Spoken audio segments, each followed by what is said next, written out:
It's September. This is the last hurrah for the garden. It's spectacular right now. Well, the goldenrod is starting to bloom. The asters are blooming. There's still rudbeckia blooming. Helianthemum, sunflowers blooming. So there's a lot going on. So some of the Queen's Anne's lace is still blooming. The, the native thistle is still blooming. So there's a lot in bloom in early September.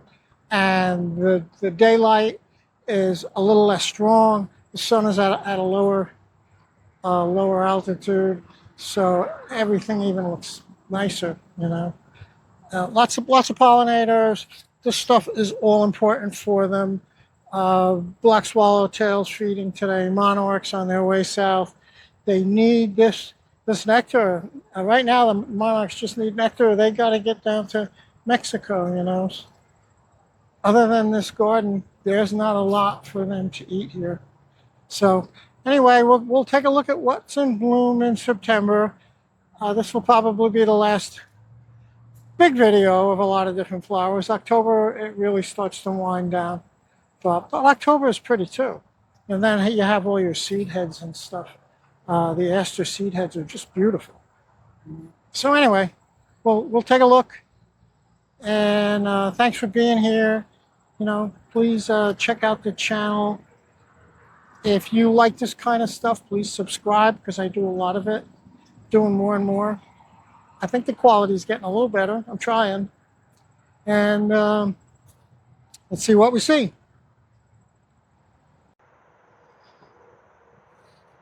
This is Biden's aristosa. So this is an important plant, native plant for the pollinator garden. This is important for the monarch butterfly. It is an important nectaring plant, and studies have shown that this is one of their favorite plants on their journey south to Mexico. So it's an annual. It reseeds. I didn't plant any of these, but I did put some a couple of years ago, and now they just reseed all over the place. And they bloom in September. They are absolutely gorgeous. Bloom for quite a while. They'll bloom this whole month. They get a lot of other pollinators. So it's an important plant for other butterflies as well because they use it as a foraging plant. And of course, it's an important nectar plant. So here's a little fly, a bee mimicking fly.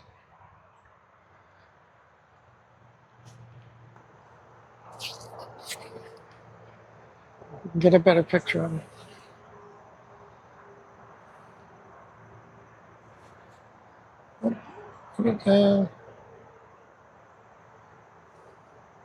Other pollinators use it.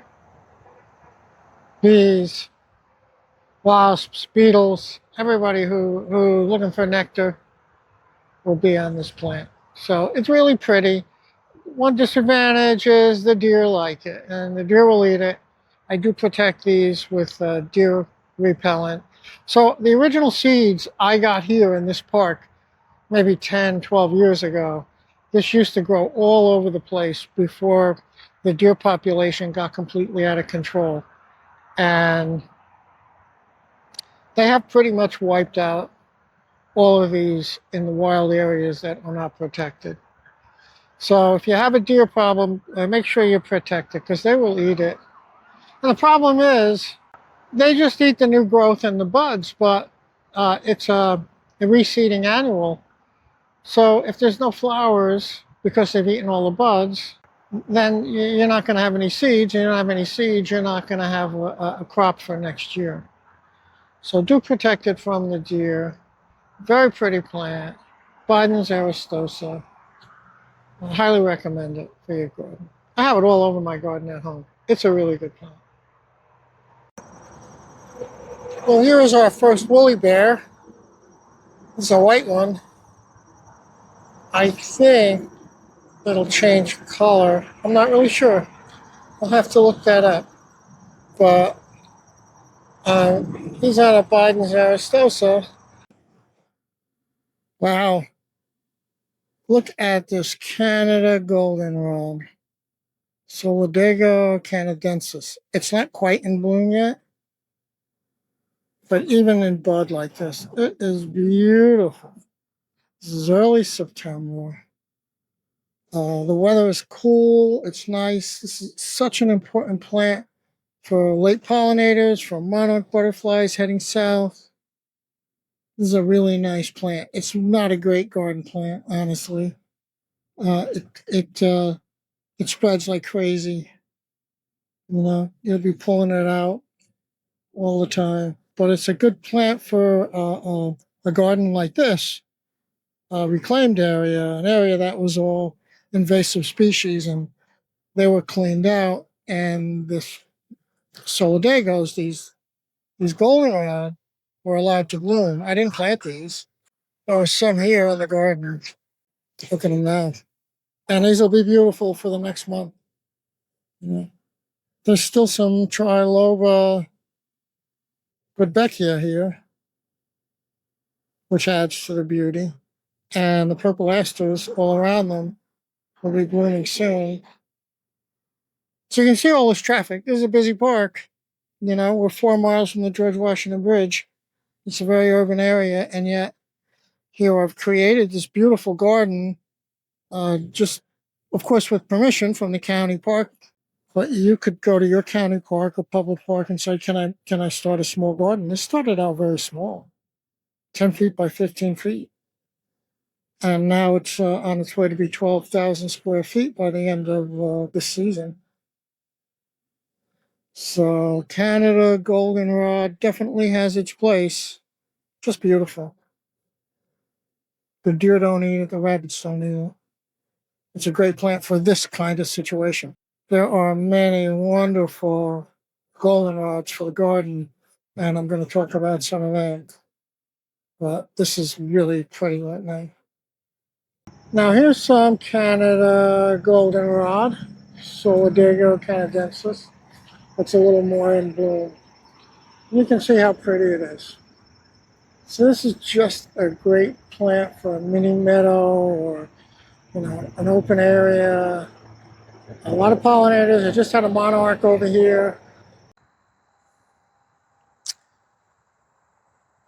Here's the New England aster with even more flowers on it. It's really coming to its own in the middle of September. And for whatever reason, this is the favorite plant of the orange sulfur butterfly. Let's see if I can get him in here again.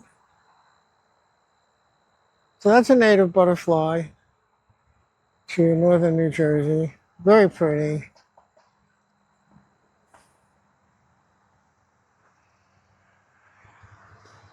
As well as this little skipper. Let's see, he's going to come back, protect his area.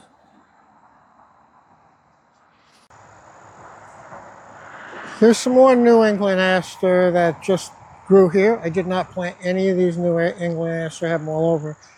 But they kind of propagate themselves by seed.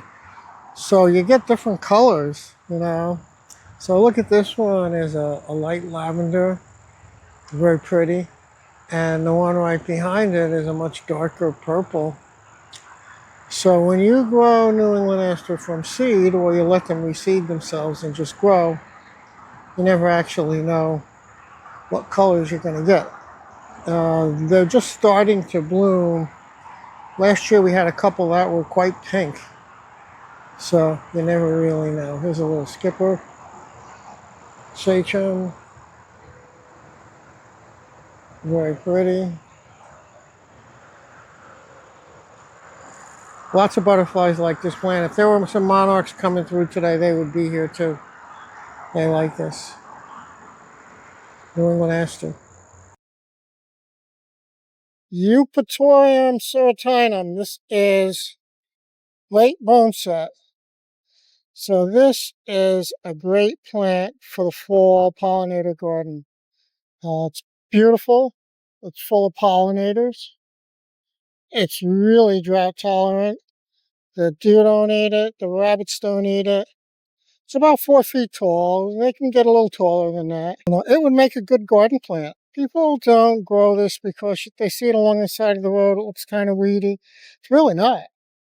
This is really pretty. I mean, it doesn't do anything all year until September. It just is a green plant in the garden.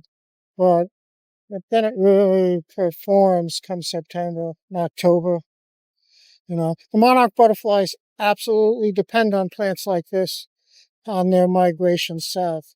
And late bees and butterflies also depend on these late flowering plants for nectar for sure, and in some cases pollen. So this is a great plant. You can add this to your garden.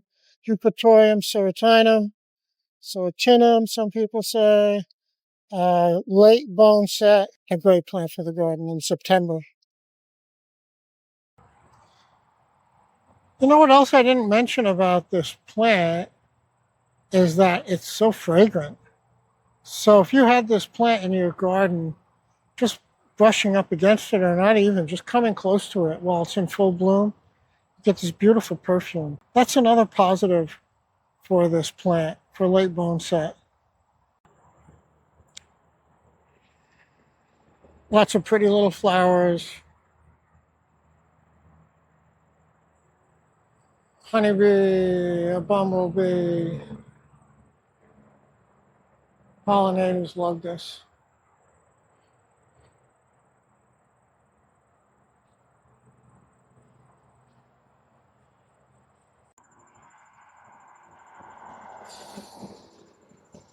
So this is Verbicina virginica. They call this frostweed. I'm going to tell you in a minute why they call it frostweed. But this isn't really native to northeastern New Jersey. But I didn't know that when I originally found the seeds. I found some growing someplace. And I took some seeds and grew it. And I love it. Look how pretty this is. This is pretty much shady. I have it in even shadier places. Nice flowers. It gets good pollinators. I got a picture of a very neat looking caterpillar. I'll put it in here. That was feeding off of it, apparently from a moth. I'll tell you the name of it. I forget offhand. And I had a little butterfly laying eggs on it, a blue azure, a summer azure, which I thought was interesting. So I had little caterpillars, but apparently other critters ate them. This is a really nice plant. I recommend it, even if it's not quite native to your garden. Now, I have heard people say that this is kind of invasive. Not really invasive, but aggressive. It reseeds all over. I have not had that problem. In fact, I've had it several years. I've only once found a seedling. So, Verbicina virginica. Oh, the reason they call it frostweed is in the winter time when all these foliage is off, there's some kind of liquid in the rooting system that's different than plain water, and when you get a frost, it comes up and it makes ribbons of ice all around the stem. It's very, very pretty. And I know I have photographs of it somewhere, but I looked all over and I can't find them. Of course, I have thousands and thousands of photographs, but that's beside the point. But look it up online. Look up frostweed, Verbicina virginica frostweed, and you'll see a lot of pictures of it online and videos. It's very cool. And it's just some interest in the garden in the winter, So Verbicina, nice plant. Get another close-up of the flower. Kind of cool. I don't know if it's fragrant. Let's see. Yeah, it is. It's got a nice fragrance. Wow, I never knew that before. So give it a shot. Okay, it's early September. Helenium, Almarum, sneezeweed. I forget the exact common name, but most of the heleniums they call sneezeweed. It's a really pretty little plant. It's an annual. It blooms from early summer right till the frost kills it. It reseeds itself. Very easy to grow from seed. Just have to stratify it. It needs that cold period in the winter. And the interesting thing about this particular plant The species is supposed to be 1.5 feet, 2 feet tall. These are about 10 inches tall. So I collected the seed quite a few years ago on a dirt road, not really that near houses, you know, but it's still possible that somebody had it as an annual that they bought in the garden center. It's a cultivar, and the seeds escaped and it was colonizing itself where I found it. So that's possible, but it's still a native. Actually, it's not native to New Jersey, according to Bonap, but it's native to all the states around here, so I'm not really sure what the deal is there. It's late in the day today. Usually there are pollinators on it. If we were here in the morning, there would be pollinators on it. So, sneezeweed, Helenium, Amarum, very nice little plant for the garden. Nice for the front of the border. So this is some of what is blooming in mid-September. New England asters are starting. The goldenrods are really coming into their own. Still some annual sunflowers, very pretty. So lots of stuff in bloom. Every month there's something new in bloom. Now most of the goldenrods still haven't bloomed, and actually most of the species of asters still hasn't bloomed. But I'm going to do separate videos on the goldenrods in the garden. There's at least 5 or 6 species that are in this garden, and the same thing with the asters. There's at least 5 species of asters. So the New England are the first to bloom, but there's lance leaf asters, there's all the old field asters, heartleaf asters. There's a bunch, you know. So we'll do just asters in one video and just goldenrod in another video. All these native plants are very, very important for our wildlife, for our native bees and our butterflies, for the native birds, for the little animals. You know, they're all important. And the non-native plants, they don't supply the same amount of nutrition, the same quality of nutrition that these native plants do. So I'm going to end this here. I'll show you a bunch of things that are in bloom, lots of pretty things. There's lots of pretty animals. The monarch butterflies are coming through now. They're heading to Mexico. They need a place to nectar. There's grasshoppers all over, and now all of a sudden there's these beautiful little falcons called American kestrels. They're very pretty. I'll put a picture in the video. And they come in and they'll eat the little birds and little mice too, but they really love these grasshoppers.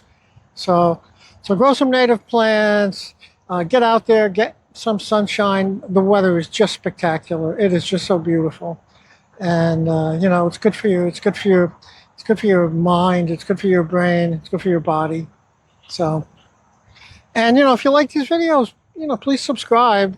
Helps me out, and then you'll get a notification every time something I put something new in. And there's always interesting stuff going on. I think it's interesting. If you think it's interesting, please like and subscribe. And I hope I see you soon. Thanks.